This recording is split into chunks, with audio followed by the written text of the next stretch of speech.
everyone, it's Sunday, so it's time for another story time. I'm not in my usual setting. I'm actually out on the fish room floor because today I am showing you glowfish. These are actually glow-in-the-dark, kind of glow-in-the-dark, fluorescent fish. So there's tetras and there's zebrafish and a couple other species that scientists have been able to get to glow in the dark.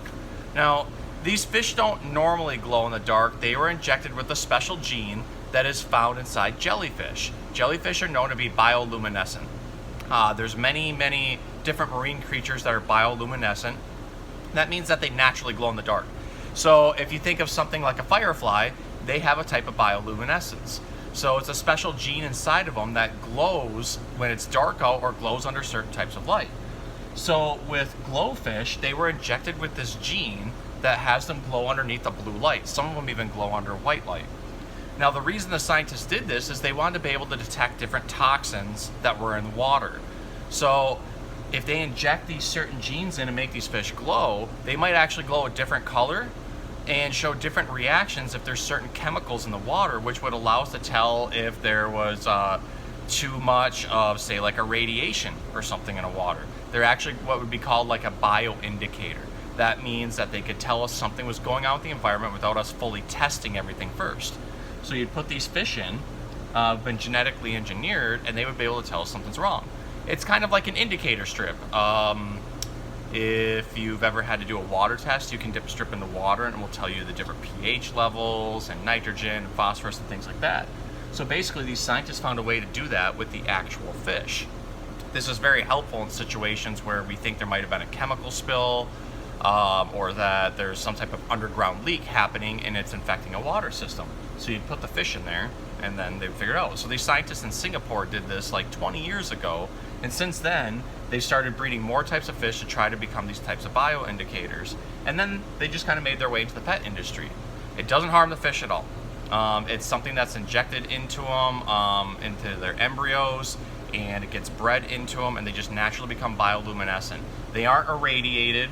They aren't going to die because of this or anything. It's just naturally a part of them now because they were able to extract it from another animal that also has this as part of them.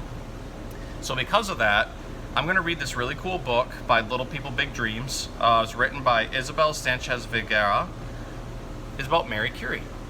And Marie Curie is a very famous scientist for her work with radiation. So being that we have fish that look like they're irradiated, even though they're not, it's bioluminescence, I thought this would be a cool story to read. So, here we go. If I can find the first page for you. Alright. When Marie was a little girl, she made a vow to herself. She was going to be a scientist, not a princess.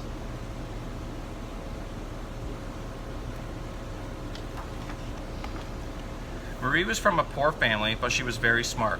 At school, she won a gold medal for her studies, which she kept in her drawer like a treasure.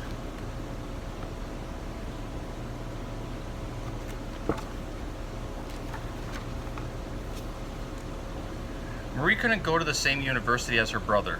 In her home country, only men were allowed to study, but she wouldn't take no for an answer, so she packed her bags and moved away to France.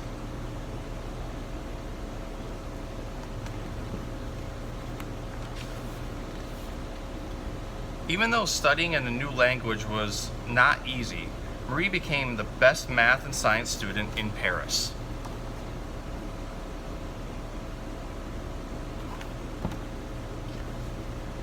One day, Marie met Pierre, and happily, he loved science just like her.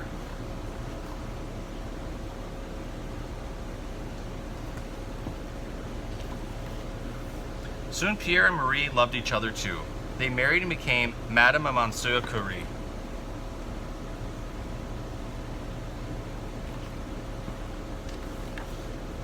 Hidden away in their laboratory, Marie and Pierre discovered two incredible things: radium and polonium. It was such a thrilling moment for science.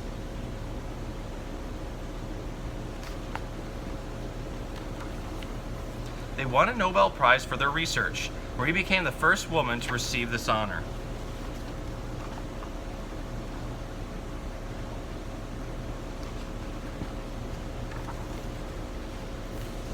One day, Pierre was in a terrible accident and poor Marie was left alone.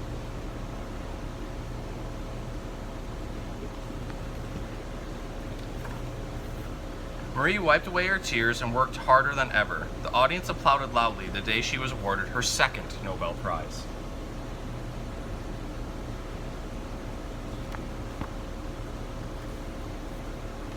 A terrible war broke out. Marie's discoveries were used by doctors to help injured soldiers.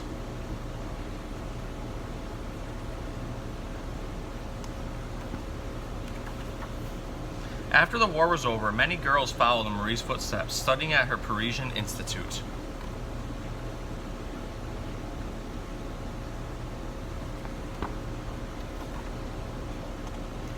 She had valuable advice for every new student. In life, there's nothing to be afraid of, only many things to learn and many ways to help those in need.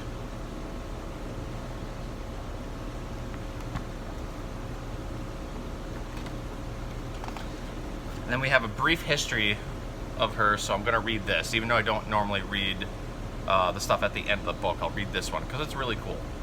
Marie Curie was born Maria Solomea Stadowska in Warsaw, Poland. She is most famous for winning 2 Nobel Prizes, one for physics and one for chemistry. She was the first female scientist to win a Nobel Prize and the only female so far to win 2 in different subjects. She was a remarkable child with an incredible love of learning. She overcame the loss of her mother at the age of 10 to become a brilliant student. Despite Maria's talent, she wasn't allowed to go to the same university as her brother because she was a girl.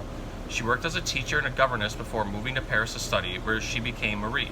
It was at this time that she met Marie Curie. They later married and together made the great discovery of polonium and radium, and in 1903 they won the Nobel Prize for Physics. After the sudden loss of Pierre, who was killed in a street accident, Marie threw herself into work. She won a second Nobel Prize, this time in chemistry, founded the Radium Institute at the University of Paris, and developed the use of X-rays to help injured soldiers in the First World War. Marie believed in the beauty of science and that people would use science for good, not evil. She used all of her skills to search for knowledge, and her discoveries continue to help people with illnesses today. So, a super, super smart woman who did absolutely amazing things that have changed the world.